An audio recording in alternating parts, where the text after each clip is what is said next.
Alright, here's the burping technique we use to burp these big old catfish from deep water so they don't die. So check this out.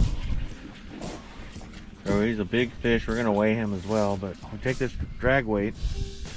What I want to do Climb it up.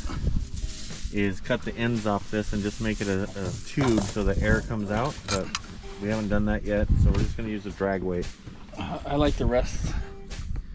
Put a little rag right there on your knee. Just kind of get that lower side of it and then work your way back to get all that air towards the front. Hopefully it stays still. Very gently. Don't shove it in his throat. We'll find the center. Wait till you find that center. You should be able to hear it. it. There we go. Hear that? And he's burped. See, that's what you got to do before you let these big fish go. So burp your fish to save them. Even if you don't throw them back, before you throw them in your live well, to save him for the tournament, is burp him so he survives in your live well. Yeah. If you don't burp him, he will die in your live well. There we go. See how he's moving? He's active. He's not lethargic.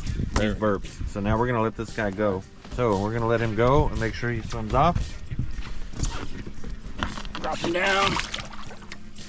Give him a fill. Straight down. So that's how you burp a catfish. Watch Old Fires Fishing for more fishing techniques. Burping catfish.